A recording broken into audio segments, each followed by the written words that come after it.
So again, hello, welcome, Monday, Deer Park, Buddha Center. Here we go again. Let's get into a nice meditation posture like we normally do. Do a short period of bell meditation. So wherever you are behind your avatar, get into a nice meditation posture. And as I ring the Ching bell, the idea, just focus on the sound of the bell.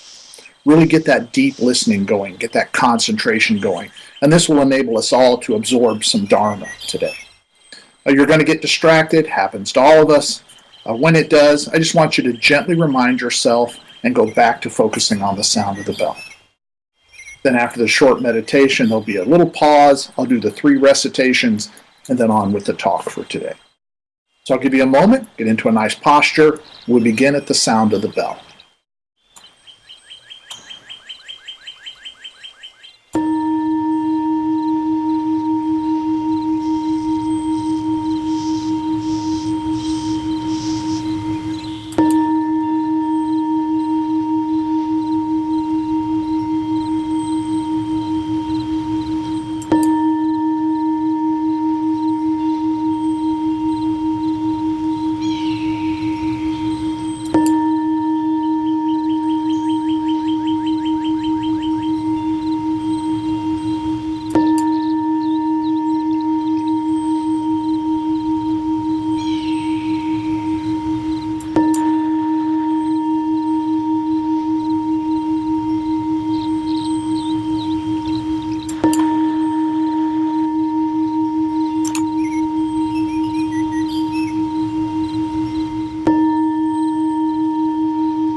I go for refuge to the Buddha, the teacher. I go for refuge to the Dharma, the teaching. I go for refuge to the Sangha, the talk. I take refuge in the Buddha. I take refuge in the Dharma. I take refuge in the Sangha. I have taken refuge in the Buddha. I have taken refuge in the Dharma. I have taken refuge in the Sangha. 3 pure precepts. Cease to do harm. Do only good. Do good for others. Bodhisattva vow. However innumerable all beings are, I vow to lead them all. However inexhaustible my delusions are, I vow to extinguish them all. However immeasurable the Dharma teachings are, I vow to master them all. However endless the Buddha's way is, I vow to follow it completely. Swaha.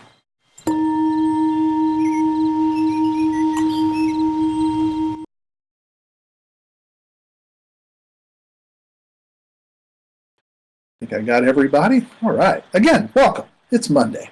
It's the Deer Park. I'm going to turn where I can see most everybody here. Let's see.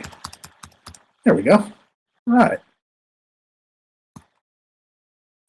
So since 2020, I've decided it's going to be kind of the year of relationships. And so most of the talks that we're going to be doing both on Friday and Monday will have something to do with how we deal with relationships. And today it's going to be how we deal with our relationship with peace and with not peace. Right? This has to do a lot with our own relationships with other people as well as with ourselves. So this one is called A Peaceful You is Your Responsibility. That's something we talk about a lot here, our responsibility. We don't have somebody on high that we're praying to that's helping us do these things. We have to do it. We have the Sangha that helps us. We have this worldwide group of Buddhists that can help us, plus non-Buddhists. But today we're going to talk about being peaceful. So Buddhism is often touted as the world's most peaceful religion. Okay, it does appear to be, and it does. On an individual level, it does seem to be a very peaceful religion because most Buddhists that you encounter, well, we're pretty peaceful folks. And on a broader social or governmental level, though, Buddhists are as capable of violence and hatred as anybody else. We can be as susceptible to a herd mentality or to deception or to misunderstanding as any other human being on the planet. Because that's what we are, right? Human beings. It is through devotion to practical practices of things like loving kindness that are driven by developing an appropriate view and an appropriate intent. This is how we work to limit this basic human tendency toward this violence. Yes, we have that Buddha nature, but it's so hard for some of us to find it and realize it that violence and these kind of things becomes first nature to some. I want to give you some examples of Buddhism and violence that you may not be aware of, or you may be. But this is to get us to understand, violence, another kind of suffering. Hatred is just another kind of suffering that, just like all other human beings, Buddhists are just as capable of experiencing and expressing these things as anyone else. So one example is found in a book called Buddhist Warfare. The author is Michael Jerrison. And this is an individual that in 2006, 2007, he went to Thailand because he wanted to study and experience Buddhist peaceful activism. Think Thich Nhat Hanh when you think peaceful activism. And in his own words, this is what he said, like almost immediately in the book, quote, "Unfortunately, I found very little of this," unquote, meaning peace. So he spoke to Thai monks. And these are Thai monks who were living in very fearful conditions. And their very last thought was on peacemaking, because they lived in constant fear of militant attacks on their monasteries and on their local Buddhist citizens. And these were attacks that they blamed on corruption and drug trade and the corporatization that they believed was being promoted by Muslims. And in their view, this became a Buddhist versus Muslims situation. Them or us. Well, it was here then that Michael Jerrison met what he calls military monks. These were ordained Buddhist monks who kept weapons under their robes. Not talking about just knives and clubs. We're talking handguns and sometimes even rifles underneath their robes. I was very shocked by that, as most of us would be.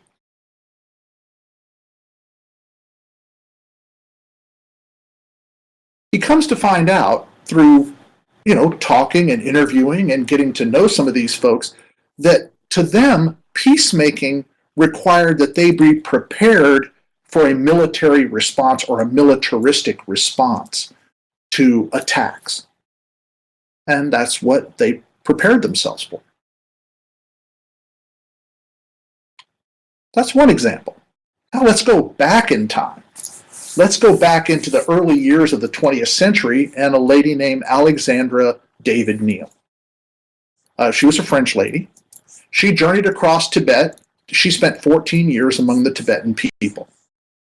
She studied, she practiced Buddhism, and eventually she became recognized as a Lama. She was one of the first non-Tibetan female Lamas. Now, Madame David Neal writes about her experiences with a particular people called the Kampa. These were devout Buddhists. I mean, really devout Buddhists. They supported their communities, though, in a particularly non-Buddhist way. They were brigands, they were highwaymen, and they were thieves. Now, they lived in a land that was beautiful and dangerous. And so they did what they had to do for the survival of their society. They stole, they killed, they hurt folks. It was for their survival. And they, again, were devout Buddhists and still are. And in fact, later on, they would become the backbone of the Tibetan army that was gathered together by the 13th Dalai Lama to defend Tibet against the encroaching Chinese. Greetings, Miles. So again, violence was not unknown to the Kampa people. Then there was an article in the New York Times by a person, Keenan Malik, and they wrote this, quote, the anti-Muslim campaign in Myanmar has been led by Buddhist monks, who say their actions are in keeping with the demands of their faith. The principal anti-Rohingya organization, called the 969 movement, takes its name from the 9 attributes of Buddha, the 6 qualities of his teachings, and the 9 attributes of the monks. Its leader was this monk named Wirathu. He reportedly called himself the Burmese bin Laden. Tells you kind of what you need to know, right? He told interviewers that Muslims breed quickly and they are very violent. And because of this, the Burmese people and the Buddhists are devoured every day, and that the national religion needs to be protected. Sounds pretty familiar, right? That could have come from any political leader or religious leader's mouth anywhere in the world, of any religion, any belief system, any government. Why? Because we're all human beings.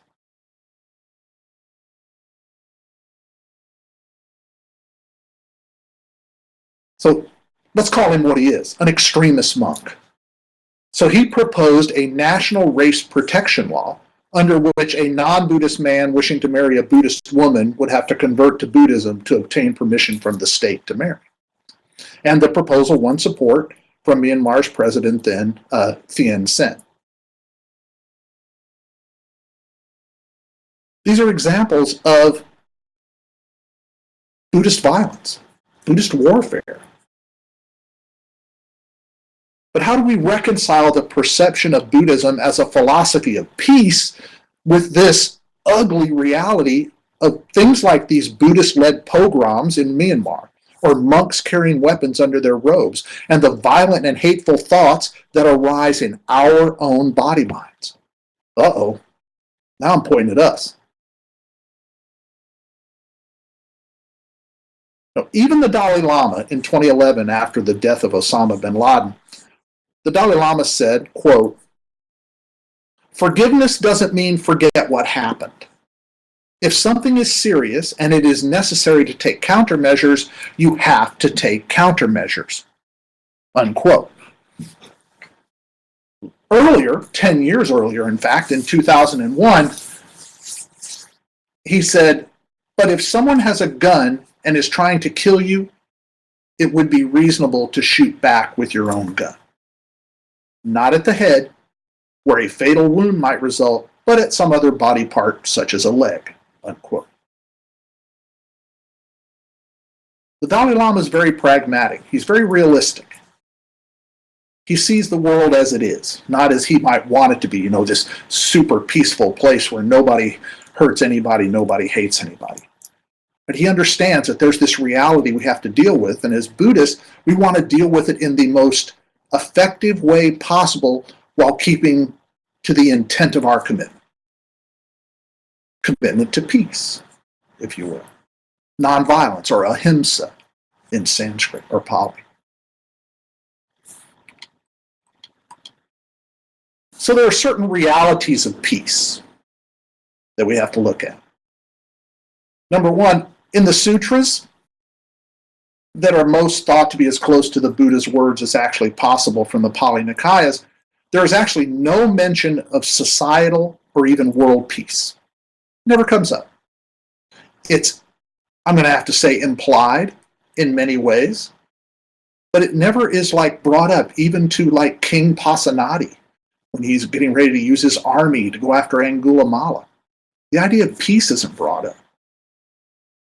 Nonviolence is brought up, though. Kind of the same thing, wouldn't you think?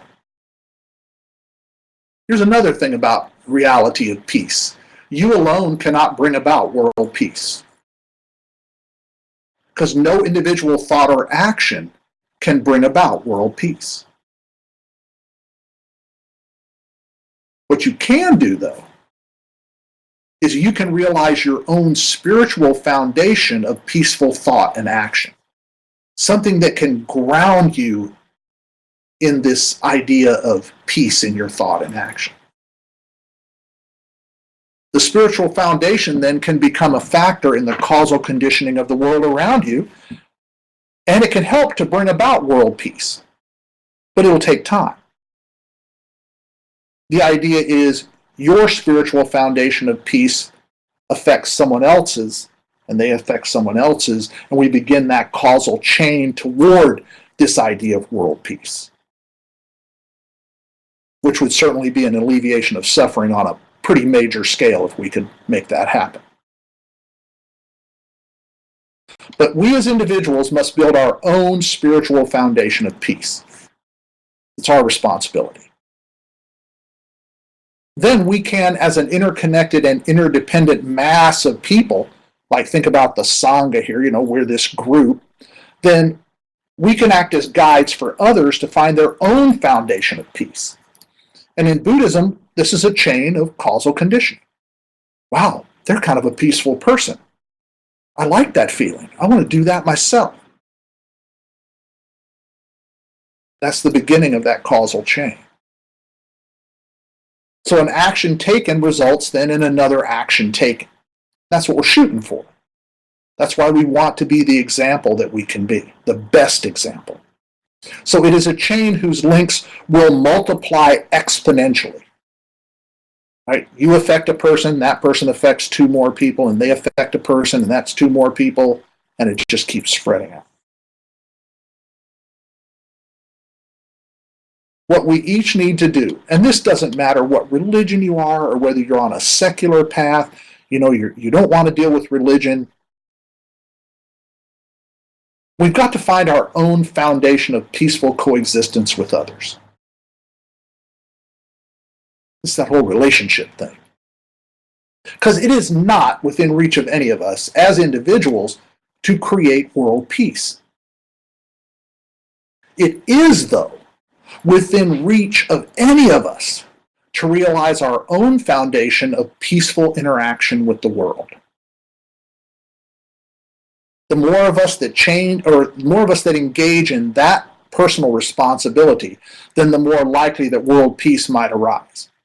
And it could happen in the very next moment, right? We don't know. We certainly hope for that. Probably won't happen. But it's a nice thought. And if we at least keep that thought, it puts us on the path to this foundation of peace, if you will.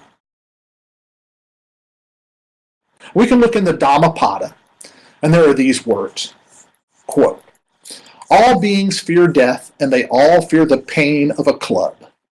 Think, how do they make you feel? Then do not kill, and do not club. Live peacefully with all beings, and do not add to the violence of this world. Harm no one here, and you will pass through your life in peace." Unquote. And whether or not these words were spoken by the Buddha, honestly, doesn't matter. They are words of wisdom. They are words of loving kindness. They are words of generosity of spirit. So we can certainly heed them.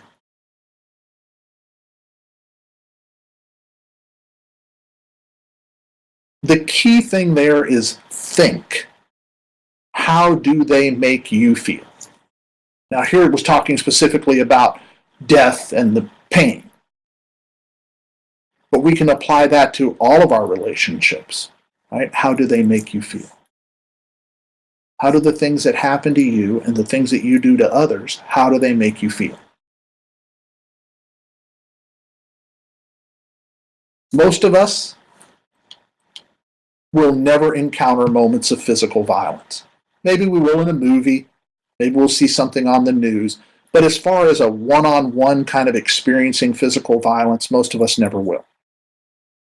But all of us, every one of us, without fail, will encounter thoughts of violence.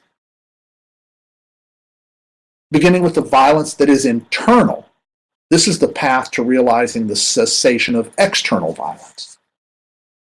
Think of how many times you've thought to yourself, man, I'm going to kill them for that. Did you ever actually do it? No. But you could have, because that thought can lead to that, and it does happen with others. So, but what is internal violence? Internal violence arises in the body-mind as unwholesome dispositions. Hatred, anger, envy, greed, revenge, racism. These are the kind of things that can, and let's add sexism in there too. These are the kind of thoughts, these unwholesome dispositions that are internal violence as we think them. But they can become external violence if we're not mindful.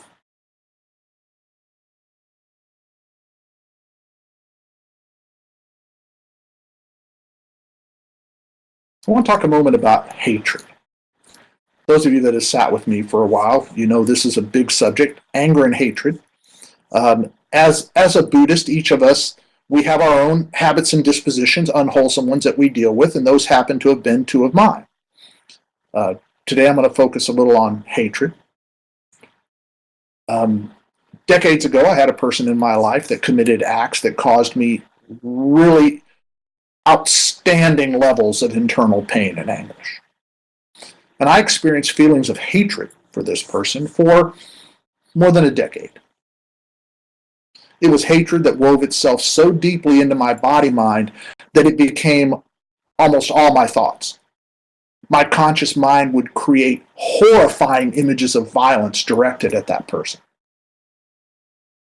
And you can imagine the harm that this state of being was causing to myself and to those folks around me. And if you've engaged in that same thing, you've experienced too. You've experienced the very same thing. Well, there came a day, and I noticed a book on a friend's bookshelf. It's called The Teachings of the Buddha. And honestly, before that, I maybe had heard of Buddhism, maybe read a little bit about it, but didn't know too much. Took the book down off the shelf while I was just sitting there, and I happened to flip it open to a page, and I believe it was, if I'm not mistaken, page 91. I still have the book. But it was a random page that I opened it to, and this is the first thing that I read. Quote, "Even a good thing, when it becomes an unnecessary burden, should be thrown away. Much more so if it is a bad thing." Unquote.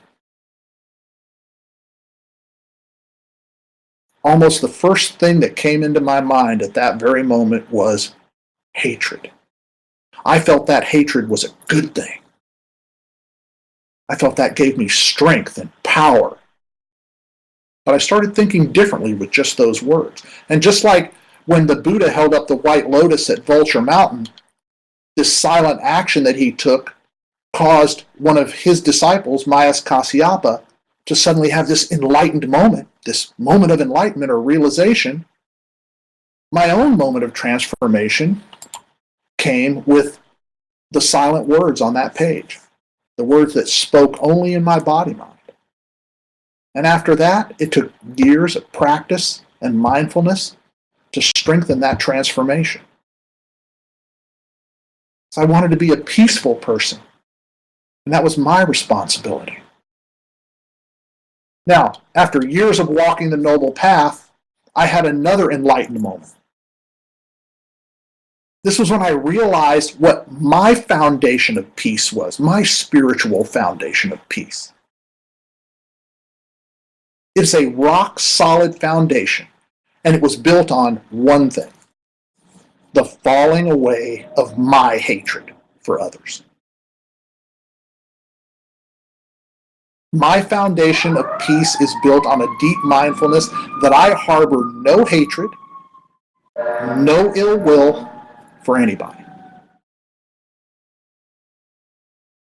That is my spiritual foundation of world peace. That's where I begin. Peace is a part of the world, peace in a part of the world that I can control. Me. You can do the same thing. It's peace that causally conditions my every thought and my every action. Now, do I still have moments where that might arise? Those feelings or that impulse, if you will? Sure. I'm human. But man, I can make it go away really quick. Oh, I recognize it. Let it go.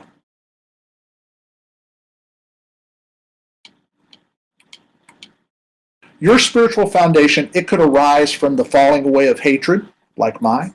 Maybe envy. Maybe you're very envious of others. You know, you want what they have, and why can't I have what they have? That can lead to violence.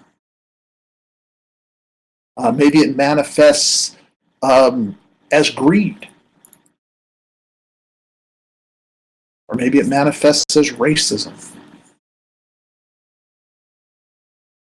But with hatred and envy,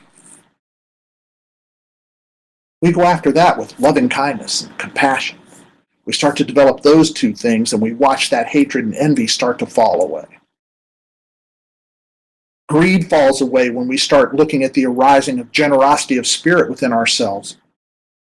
Racism, it begins to fall away when we allow the arising of respect for others and acceptance of all peoples, regardless of their belief systems.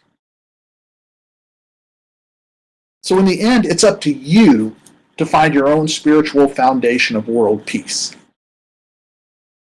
You got to look at what makes me not peaceful, and then start working on how to let that fall away.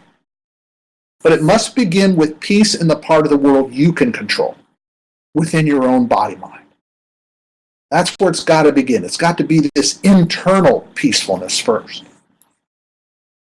Because nobody else can do this for you.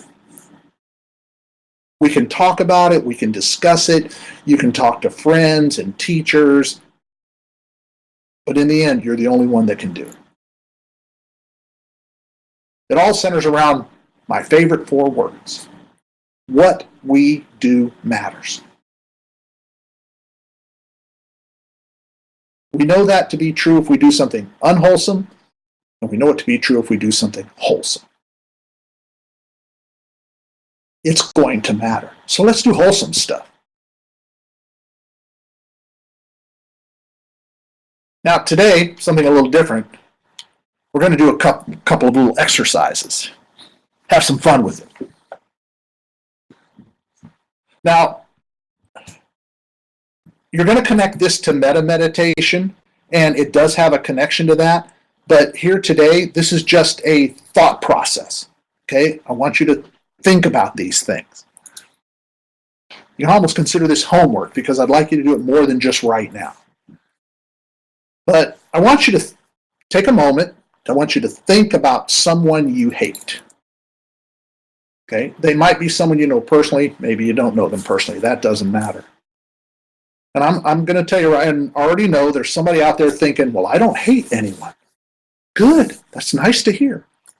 But think hard. Is that really true? Do you say to yourself maybe, well, I only dislike some people? That's fine, but that's just semantics. Whatever label we put on it, hate is hate. Now remember, we're talking about a person. So I'm going to give you a moment. Think, who is that person? Get them in your mind.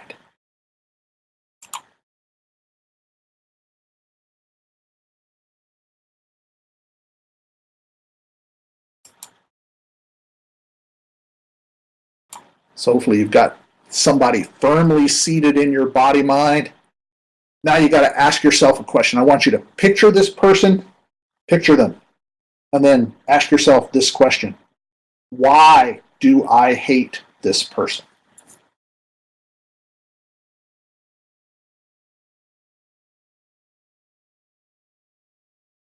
Now I want you to hold that in your head. Why do I hate this person? Because now you got to ask another question. Is it because of something they have done?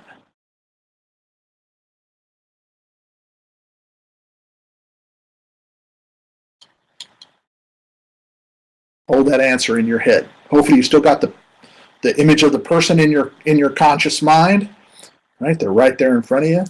You've asked, why do I hate them? Now you've asked, is it because of something they have done? I want you to think about your answer. And if the answer is yes,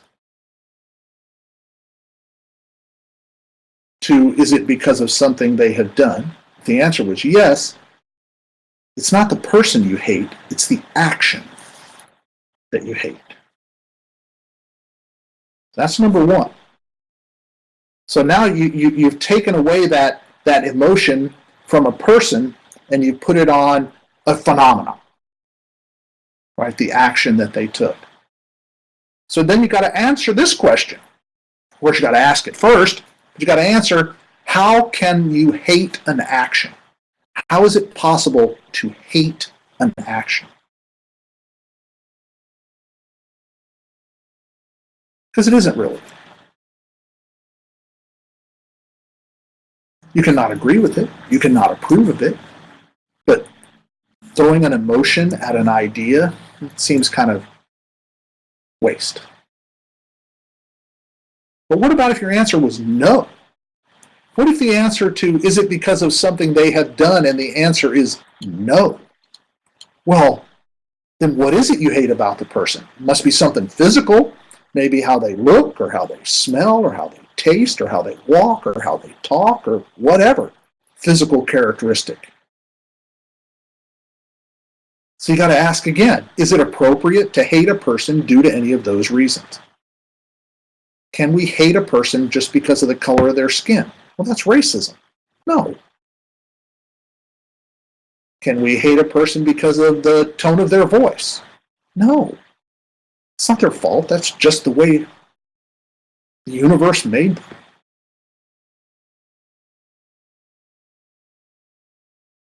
So this is how we begin to build our foundation, our spiritual foundation for world peace. We begin within ourselves. So we go back to what the Dalai Lama said. Forgiveness doesn't mean forget what happened. So people say, oh, but I have to hate them because of what they did. Well, no.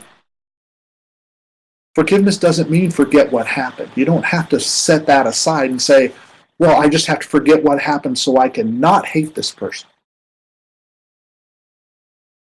And the Dalai Lama said, if something is serious and it is necessary to take countermeasures, you have to take countermeasures.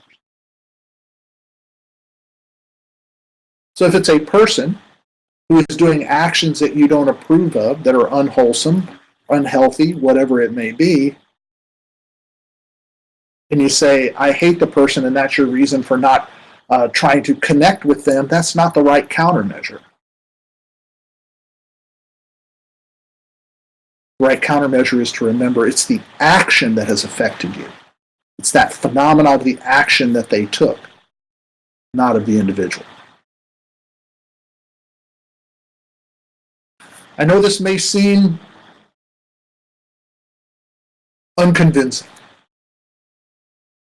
The only way you can come to understand it, and it's the same way we do with understanding and realizing our Buddha nature, our own Buddha element, is you have to think about it. You have to run over experiences in your consciousness. Think about these people that you think you hate or that you're angry at. The questions and answers that you engaged in here, these are first steps in taking countermeasures. You are not taking these countermeasures against another person. They are countermeasures against your own prejudices, your own preconceptions, and your own habitual reactivities.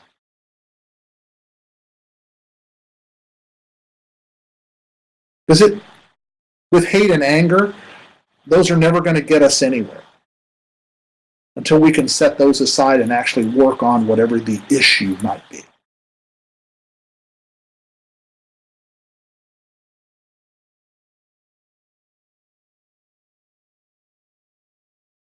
So when we're thinking about a spiritual foundation of world peace, again, it begins with us. It begins within our body minds. We have to get control of our own unwholesome habitual reactivities. Those things that don't lead us toward a foundation of peace. And again, they can come from all kinds of directions. Hatred and anger, those are kind of the easy ones to think about. But when we start thinking about greed, we think about racism, we think about envy, things start to get a little grayer and we have to look a little deeper. Because again, we have to take responsibility for our own peaceful intentions before we can start helping others as an example that they might change their own habits and dispositions toward more peaceful ones.